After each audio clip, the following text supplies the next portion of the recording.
Cyrano, you stupid bitch. What are you doing? Quit fucking around. What are you doing? Cyrano. Where are any of that? Did you get Italian Mafia?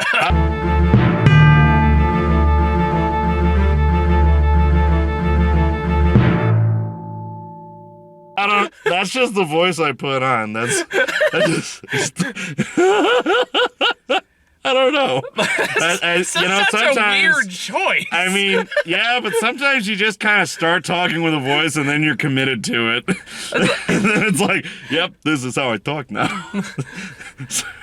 What the fuck, Cyrano? What are you doing? Forget about it. It's like watching Hamlet coming out going, hey, Hamlet, you stupid bitch, what the fuck are you doing? To be or not to be? That is the question. Jesus Whether it is nobler in the mind. All right, you can stop now.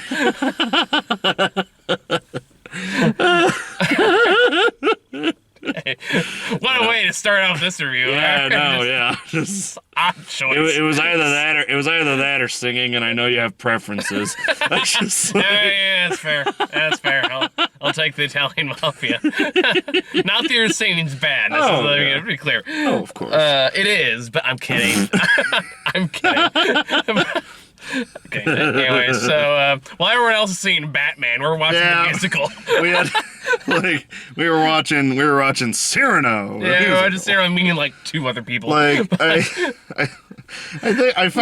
I kept thinking about the advertising for Cyrano. Like when they were first advertising it, they were like, "Oh yes, the musical spectacle of the fucking decade. This is 2020's musical or some shit." Yeah, like 2021. Yeah, 2021, 2022's musical, and then like as it got closer to the actual release date, all of a sudden it's like there's like, "Oh yes, Cyrano. It's a drama. It's dramatic," and I'm just like. I had to remind myself I was walking into a musical. I was like, oh, yeah. Yeah, I always known as musical. This is one of those kind of weird movies that like, technically came out like around Christmas, but just was in no theaters near us. And I think it's supposed to come in January, but it got delayed because of Omicron. Yeah. So now we got it now. And see all the hubbub's about. Oh, yeah. And you know what? I liked it. Me too. Yeah. I always feel like every time we see a movie, there's this weird tension as we walk back to the car. Yeah. Oh, okay.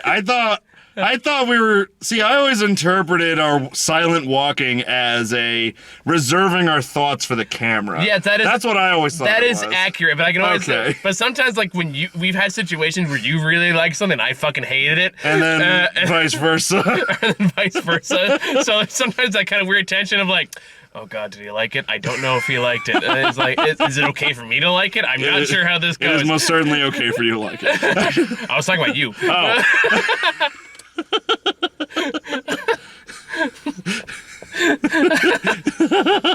Did Matt like it, or is he stupid? No.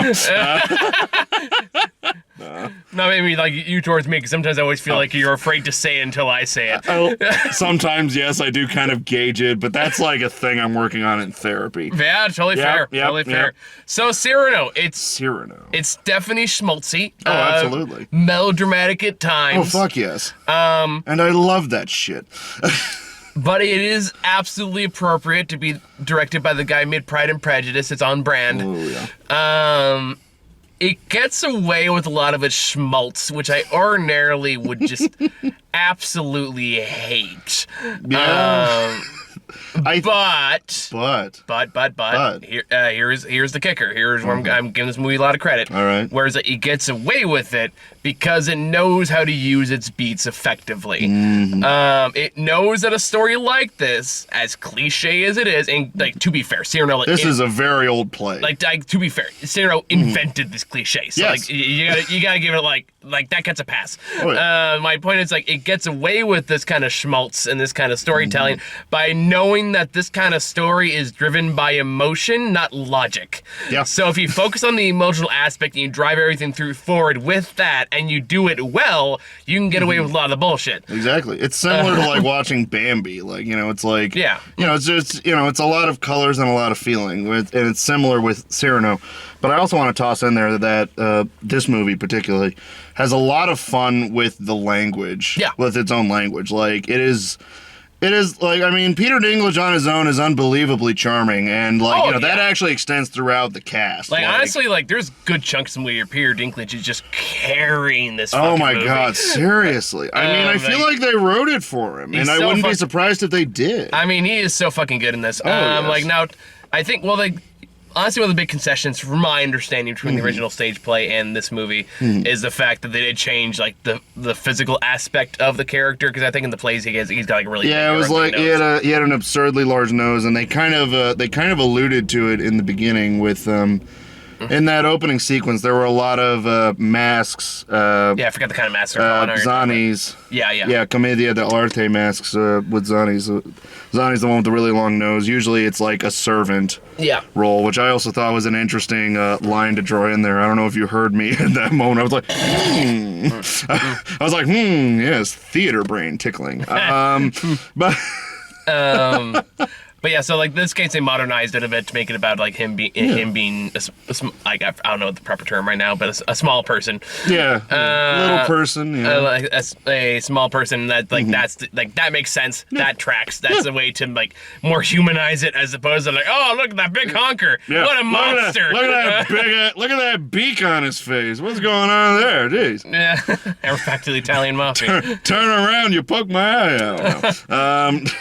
But so like this and again, Peter Dinklage just oozes charm and charisma and emotion. Like there are good chunks. That's where he is just carrying his movie on his fucking back. He has like astounding gravitas. He does. And he grounds everything very well with it in this movie. Yeah, and he has great chemistry with everyone. His wit is on point. The songs are all really kicking. All really work. They're all really catchy. I felt some of the choreography was a little too silly. Are you thinking about the erotic bakery, or is that the only part? I'm not like. Oh, that made me chuckle too. I was like thinking this is like the sexiest bakery anyone's ever. I mean, that thought crossed my mind, but the one I kind of like had to stop myself from laughing at. Which was that? Which was so for those who don't know what Cyrano is like what's the time period for this? Like Renaissance. Like Renaissance era? I would estimate Renaissance. Yeah.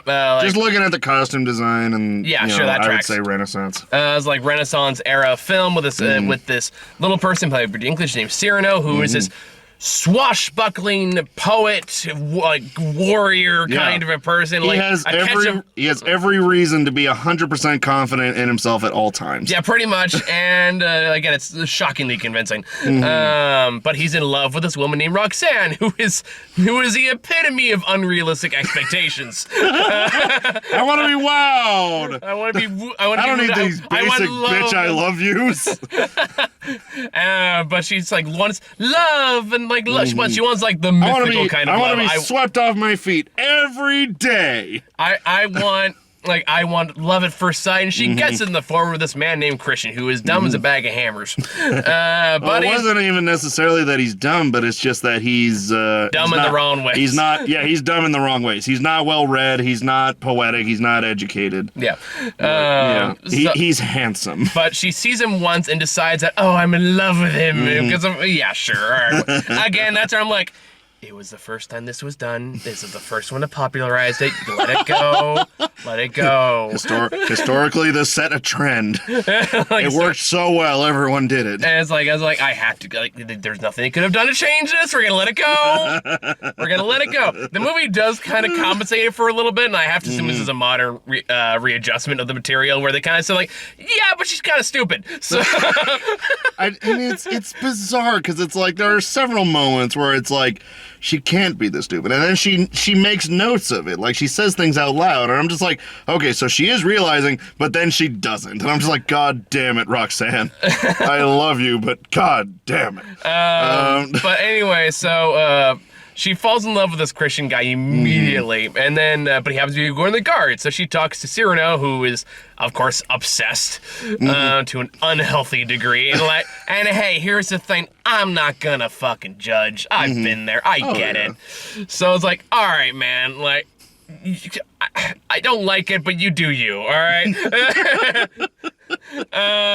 Like, He's in love. but at the very least, like, make some boundaries, get a hobby, do something else. His hobby is love and poetry. No. And kicking ass. Okay, the last one maybe. Yeah.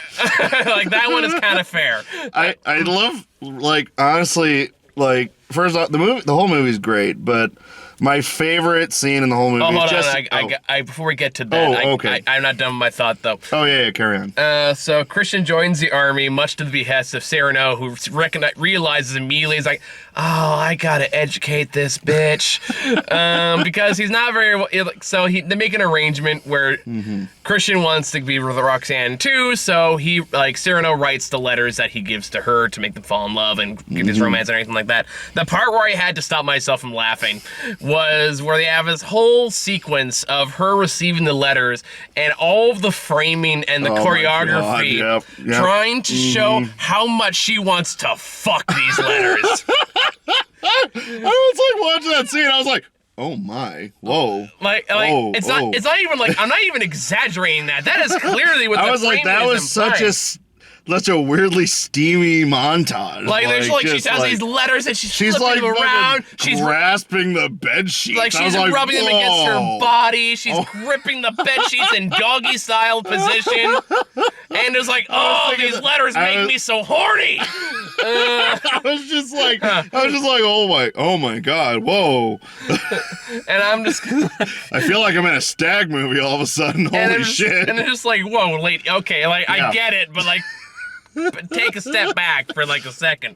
Oh, but it's poetry. And honestly, anytime there is kind of just focusing on Roxanne and Christian, it does kind of fall into that melodrama that is a bit like, that's kind of where I got most of my chuckles. Yep. Because it's not like the actors are still giving everything they got, but it's almost like a little too much sometimes. Like they're chewing a little too much scenery. There are moments. There are moments that are a lot of fun. And like when you have like the lie revealed portion towards the end between Christian and Cyrano, when he realizes that he's in love with her, I'm like, it took you this long? I feel like he should have figured it out at the balcony scene. And I hope I'm not. I feel like he kind of pieced it together at that moment too. He's like, this isn't. Dude, you won this. You should be going. He's like, no, it's you. He's like, okay. And it's kind of like, this feels wrong. It's like, yeah, it should, dude. Yeah. Let's see your gut on this one. But like that being said, whenever it's just repartee between Peter Dinklage and whoever else is on screen, seriously, this movie shines. The choreography's good. The music is loud and boisterous and grandiose. That's what I'm looking for. And so like it all works in these big sweeping arcs, these big grand gestures, and like it carries the emotion it wants. The choreography goes well with it. It all works, quite frankly, better than it should. Considering just how old this material is. I was actually like I did enjoy the music. Don't get me wrong, but there are some parts of it where I was like, I have trouble. I don't know, I was having trouble distinguishing songs from each other. I feel like sometimes it did blend into itself, but that's not a bad thing necessarily.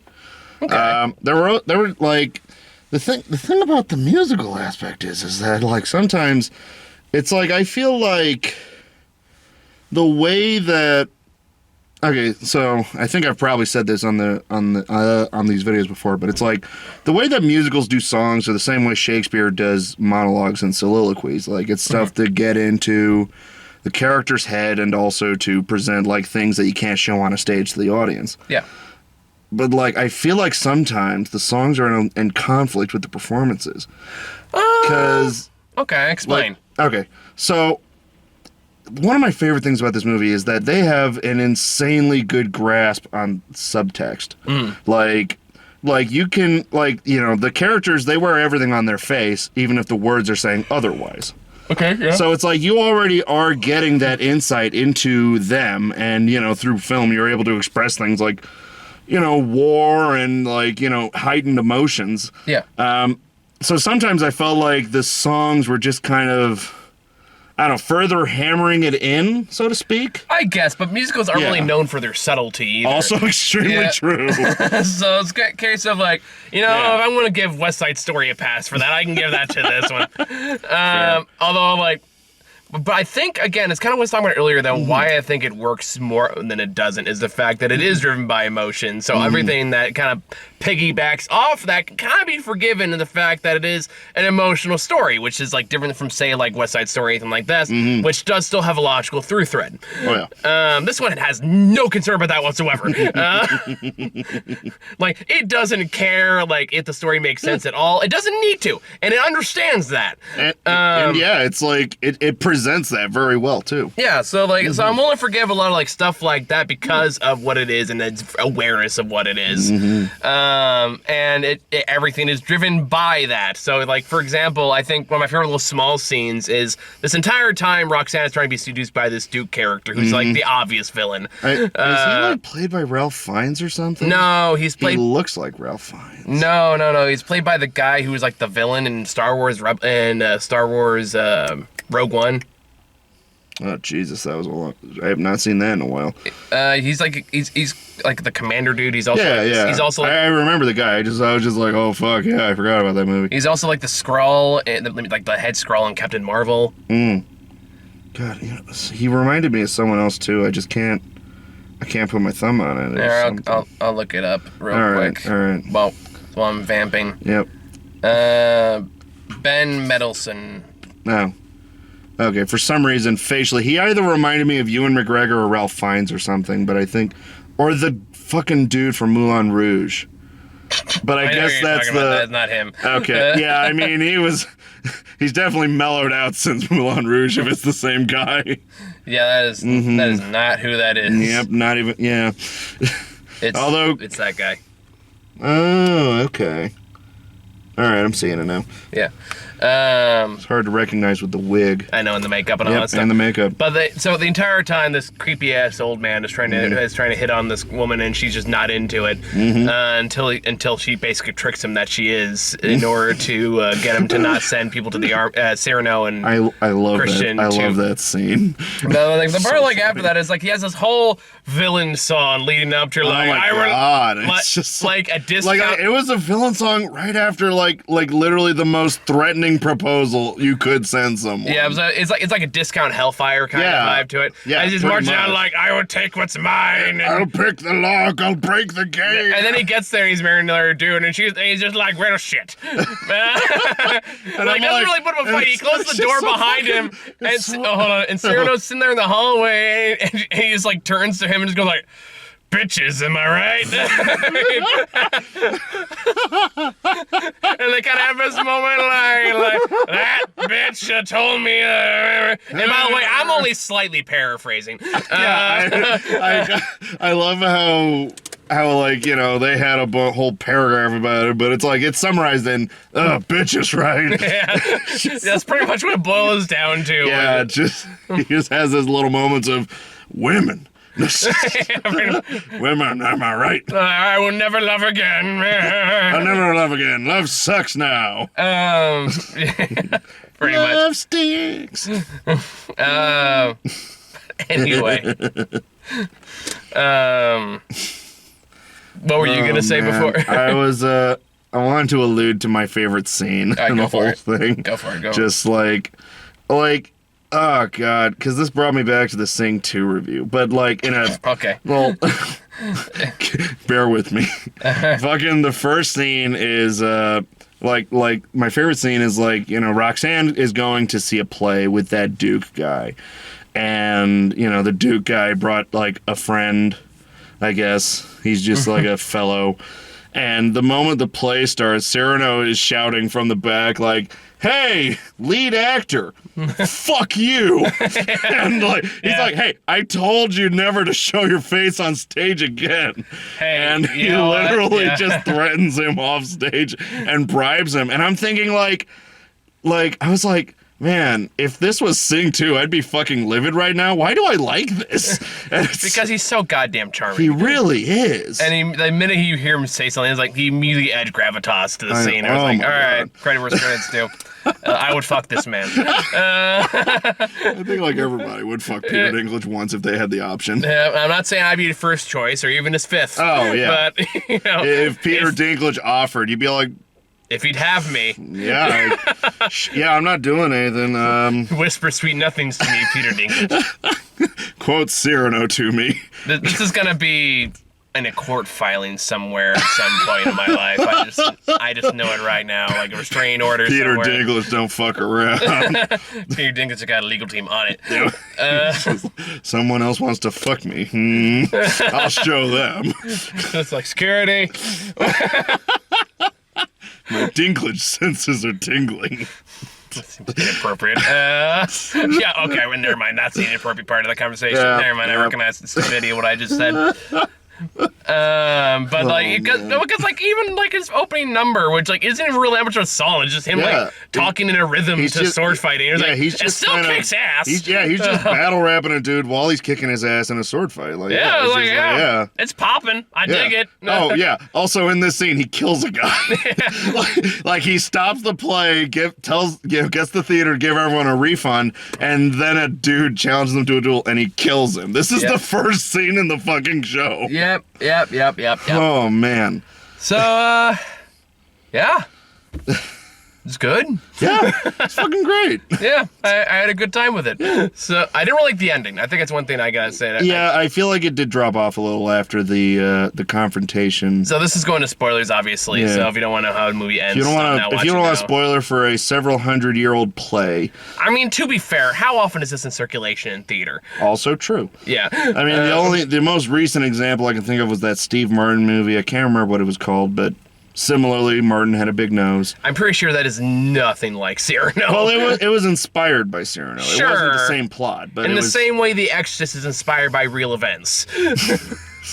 Fair. Fucking. I lost my train of thought. We're talking about the ending. Right, the ending. So, like, yeah, this is definitely a case where I felt like it was a sad ending for the sake of being a sad ending. Yeah. And didn't really feel earned or it didn't feel like the right ending. It felt like, well, this is a romantic tragedy, so we have to have tragedy at the end to close it out. So they kill off Cyrano, like, right as he confesses her love. By the time this point, he's going gray, which, like, on one hand, like, I'm sympathetic, and I'm like, dude, okay, like, I get it, this shit's hard, but, like, at a certain point, man. I thought Christian was gonna live. I'm not gonna lie. I was actually a little off put. I was like, oh shit, dude. That man had a red shirt the minute he got married. All right, he was doomed to die because the rest of the plot needed to happen. So Christian was dead fucking meat. I'm glad he eventually, like, recognized, like, hey, what we did was kind of wrong when you put it like that. Here's how my wheels are turning now. Fucking, okay, this might not work once I say it out loud, but this is what I'm thinking. Okay. Here's how I would have ended this play. Fuck. All right, do tell. Switch who dies. Cyrano dies in the war, and Christian has to own up to the fact that he has been lying and that it's been Cyrano's words the whole time. No, I feel like it keeps the tragedy that they wanted in there, but at the same time, there's like a bit more integrity to it. I don't know. I don't really like that, honestly. Okay. Because like, it does kind of feel like you built all that up for nothing. Okay, that does stand. Because you don't actually get that emotional payoff of them actually confessing to each other. Yeah. Although I will give this to the script. Cyrano's last words are bullshit. Fuck that. He's like, she's like, I love you, Cyrano. And he's like, and I loved my pride. Well, he said loved, past tense. Loved my pride. I'm just like, oh, Cyrano, you stupid fucking bitch. I just like... Yeah, so like, honestly, like, it does lose some... dumb bastard. It does lose some steam at the end, mostly because like, at a certain point, it's kind of like the original ending to Eternal Sunshine of the Spotless Mind. Are you familiar with it? Not at all. Carry on. Do you know the movie at all? Is that the... No, I'm thinking of One Flew Over the Cuckoo's Nest. It's the Jim Carrey one where he races his mind to... Okay, never seen it. Carry on. Okay. Well, in Eternal Sunshine of the Spotless Mind, Jim Carrey is like, he gets out of a bad relationship and... or like is out of a relationship, and he goes to like a place that like wipes his mind of the relationship entirely, so he doesn't have to grieve it anymore. But the ending, he finds her again anyway, and they end up together again. Aww. But they also find the tapes where they confess all their shit about each other, so they talk about that at the same time. It's a whole thing. It's a Charlie Kaufman movie, or at least written by. And the original ending had them apparently just do this over and over and over again, where they would get together and then they'd break up and then they might see each other. And I'm just kind of like, okay, I get this supposed to sound romantic in theory. In practice, in reality, disturbing. Like, these two fuckers should clearly never be together. And you should get them as far away from each other as possible. Why doesn't one of you just move? I know, right? Like, seriously. But anyway, my point here is the fact that it does feel like, okay, I get what you're going for here, but it doesn't really gel with everything else you've built up to this point. So instead of like this movie, this could have just had a happy ending and been fine.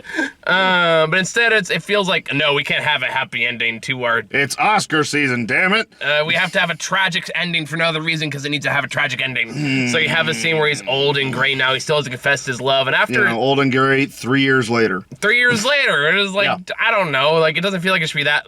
whatever. It's a bizarrely long amount of time if you wanted to kill him so badly. He was already in a war. But it does also make it weird. One, that his war wound is still like opening up somehow. Yeah. And two, what the fuck was that about? And two, that is like, dude, just fucking say it. Like, at a certain point, like, and I'm not gonna say it's easy or anything like that. Yeah. But the more gray you make him, just kind of pathetic it makes him look. It was just kind of like. It was just kind of, like, not necessarily painful, but, like, a less severe word than painful. Yeah, it's having more... trouble thinking of it. It doesn't feel like the ending the story was asking for. Yeah. Meanwhile, she hasn't aged a fucking day, so I don't know what the hell happened. Well, I mean, it kind of brought me back to one of the first thoughts I was having, is that you can definitely tell that Peter Dinklage is somewhere in his 40s or 50s. But, like, Roxanne is clearly early 30s. Yeah, I mean, I don't... Yeah. I mean, it's supposed to be, like, friends from childhood, so I don't know. That doesn't really track unless... In the original play, she's his cousin. I can see why they changed that. Yeah. Wouldn't have quite aged well. I'm sure Rudy Giuliani would have liked it. Oh, God. Oh, gross. Oh, fucking nasty. Well, he married his cousin, right? Is that real? I thought people just made shit up. Nope. Holy shit. Okay. I knew he was gross from the Borat 2 thing, but like, Jesus Christ. His cousin. Yeah. Not like his second cousin or third cousin? Would it really make that better? No, it wouldn't. Jesus Christ. That's fucking nasty. Like, did they do a 23andMe and be all like, oh shit? Or like, did they know? I think they knew, but I don't quote me on that. Oh, that's nasty. You're welcome for that nugget of knowledge now. Are you fucking Googling it? Rudy Giuliani, cousin. Okay, here we go. Now we're gonna get the truth. Sit tight, folks. Oh, it's his second cousin. Oh, second cousin. Yeah. Who they have known since childhood. Oh. Oh. Oh, okay. In 1968. Was that childhood 1968, or they got married in 1968? They got married in 1968. Oh, man. Oh. You're welcome, buddy. You fucking monster. So yeah, Cyrano. Yeah, Cyrano.